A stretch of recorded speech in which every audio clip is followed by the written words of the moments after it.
All right, I think we're back online now.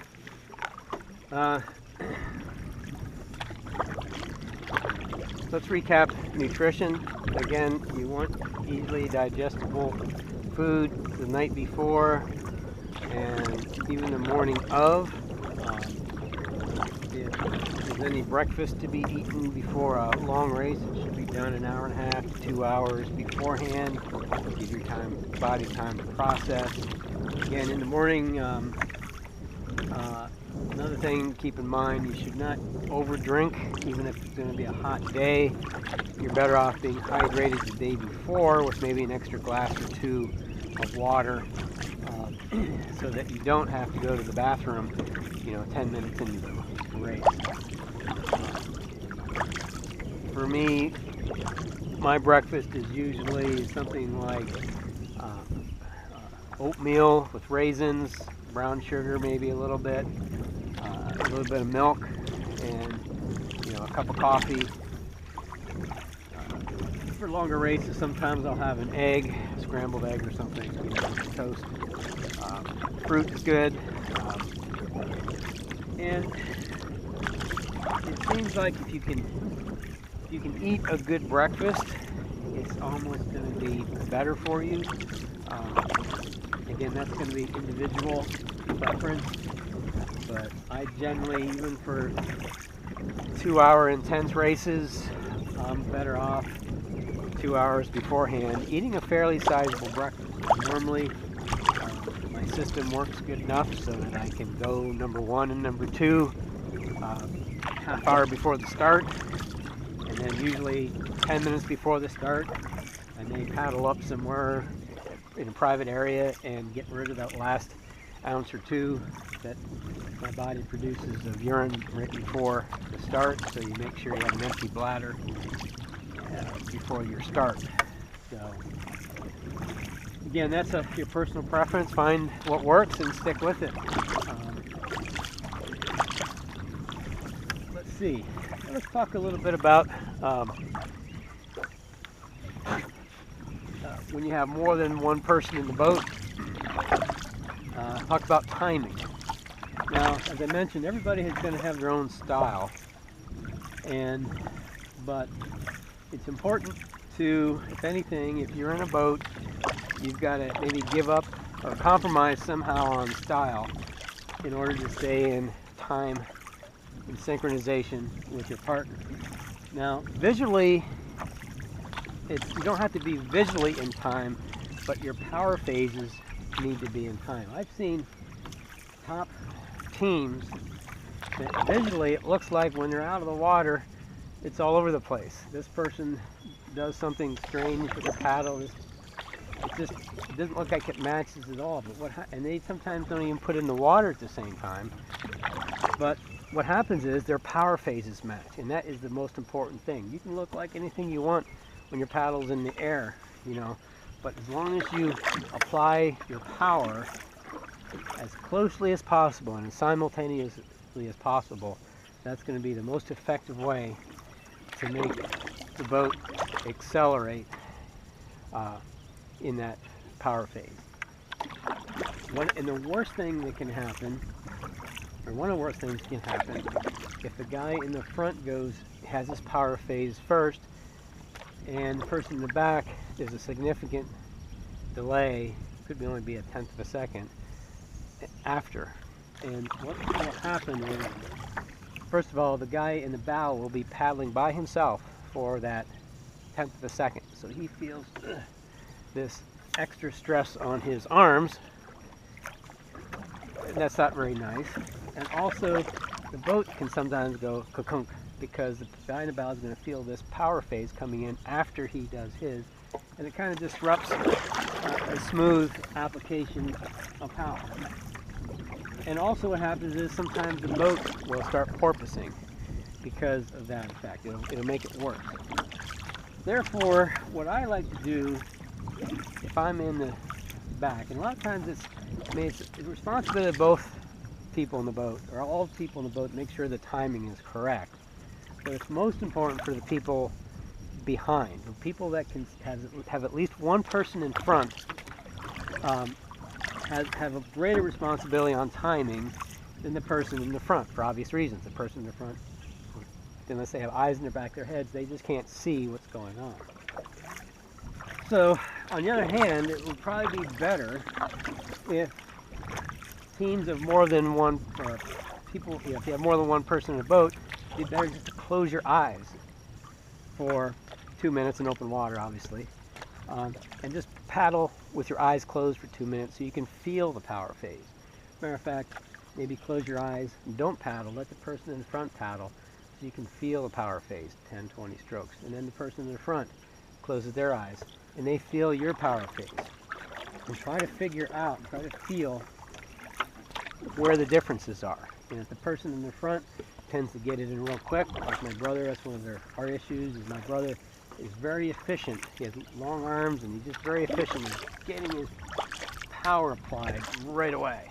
And I have a tendency with my shorter arms or whatever is to fan a little bit. So I feel like I'm getting up there where he is, but since he's in the water and I'm still kind of in the air, I have a tendency to be behind him if I'm not thinking about it. So what I do sometimes is to calibrate everything. Remember, we can calibrate our technique, but to calibrate the timing, many times I will go ahead of my bow person. If you actually feel that 0.2 of a second, whatever it is, oomph, right before he applies his power phase.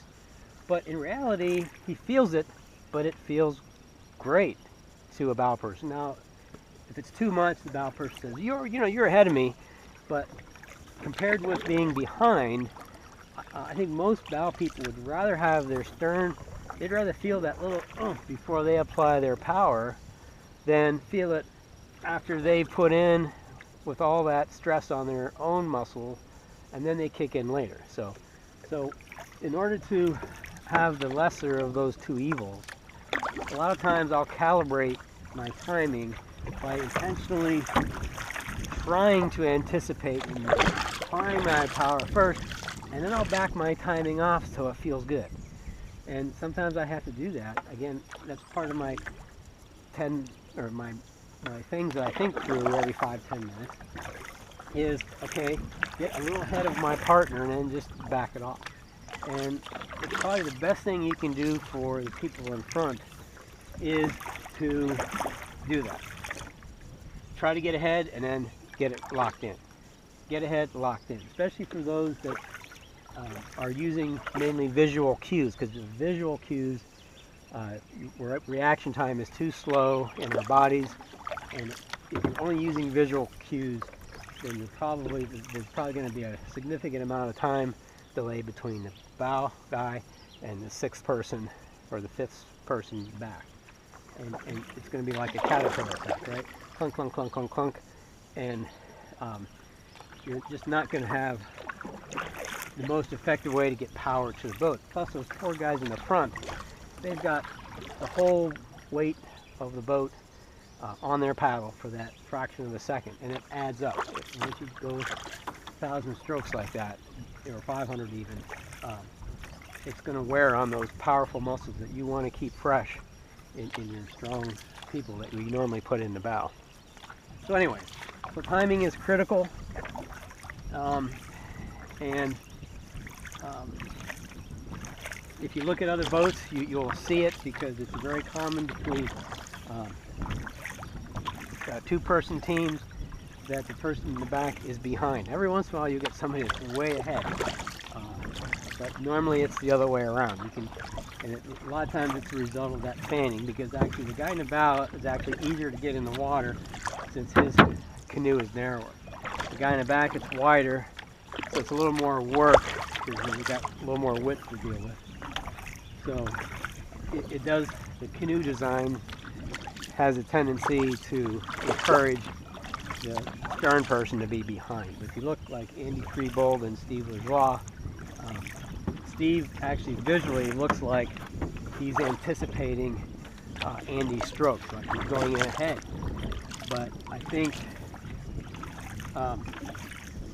if you look at the power phase, they're right on, or maybe Steve is slightly ahead. But ultimately, that's what makes That's what's going to make the boat go faster.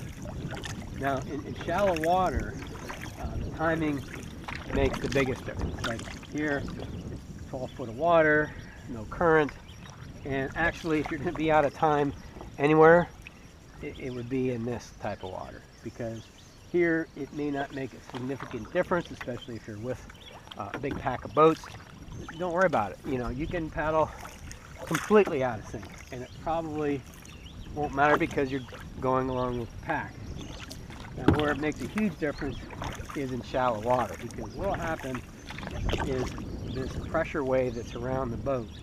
Right now, I don't feel it, because by the time the pressure wave develops in my boat, it's going to come up behind me. So I'm not going to actually feel that, the wave.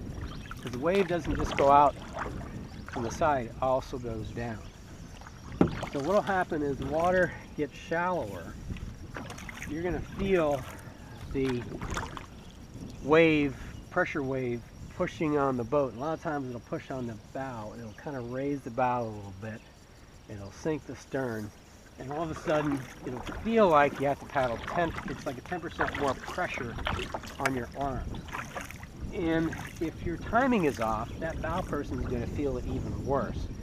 So that's why, when I remember, when we're coming up to shallow, I'll get myself calibrated timing-wise, so I'm like slightly ahead, and when we want to kind of pick it up a little bit, go to a faster stroke rate, you know, before a riffle, like you really almost always need to, whether other teams are going to sprint away or not, you got to almost do that. I'll actually intentionally get ahead so that the person actually, I can actually see his body move as a result of my power phase, but rarely does the bow person complain, especially if they know that's what I'm doing, because what will happen is it'll help keep the stern up. And of course, a lot of times if you have equal sized people in the boat, you're going to want to slide up a little bit every time you hit shallow water, because to counter the effect of the bow coming up, because you want to keep the canoe basically level. On the other hand, with the bailers normally in the back, you can use water like that to drain your boat, because the water from the front will come to the back, drain your boat, then you can slide up. Or, you know, it's all kinds of strategies behind it. But generally, you want to keep your boat running slightly bowed down because of the shallow water effect, or level. And of course, it depends on the design as well. But on a war canoe, there's not a whole lot you can do with trim. You try to get your boat pretty much as level as possible. And because if you have it too far down the bow, it tends to fishtail. And the war canoes, because of the rocker, tend to want to be squirrely. Now the rocker is important because I think it ultimately results in a faster hull speed, but it makes it a little more sensitive to fishtailing and things like that. So that's something that in a war canoe, depending on the design, it's important to figure out how it's best effective in terms of trim for all water conditions. But I think for the sake of the guy steering in the back, you want to be basically level. And if the conditions are really rough, like you know there's going to be a wind constantly at blowing you one way, you might even want to be slightly stern heavy, because slightly stern heavy makes it a lot easier to keep the boat straight. But you might sacrifice you know, top end boat speed, but if you can keep the boat straighter longer, you're going to make up for maybe a lower top end speed. Again, there's all kinds of little things like that. Now, in terms of water in the boat, generally anything, you know, 1/8 of an inch or less, even up to 1/4 inch, you want to be careful about getting rid of that. You might even want to take a cup of water, 8 ounces, 12 ounces, whatever, dump it in your boat and see how much that is, how much it weighs. Will 8 or 12 ounces really make any significant difference in the outcome of the race? And if the answer is no, then let the water in the boat, because some people are real paranoid about getting every little drop out. But it takes time to drop the bailer here. See, I just stopped my stroke for 2 strokes. You know, it sucks out the water. And then if I'm lucky, I can use my foot. But to be careful, I usually use my finger. I lost another 2 strokes. So probably the 5 strokes that I lose messing with my bailer makes a greater impact on the speed than, you know, 6 ounces of water in the boat. So, something to think about. I wouldn't get too excited about a little bit of water. Now, if you have an opportunity, you're with other boats and everybody's relaxing, eating, and there's no shallow water coming up, so it's pretty obvious that for the next 15 minutes you're going to be loafing. That's the perfect time to take your scoops or whatever you're going to do. If you have a designated scooper outer, that's when they scoop the water, not when you're coming up to some kind of a strategic point in your race. Alright, so here we're actually at the mouth of Pine Creek coming up here. Pretty awesome day to see. And up ahead in that rocky area is Algabal Gap. I don't know if I pronounced that properly or not. And Algabal Gap is a gap in the Bald Eagle mountain range here that is part of the double ridge system of the Oval or the Nippenose Valley. So this is kind of the west end of the Nippenose Valley here, and of course the whole valley is in an oval shape, and it's kind of an interesting geological situation. Alright, I'm going to pause here and we'll come back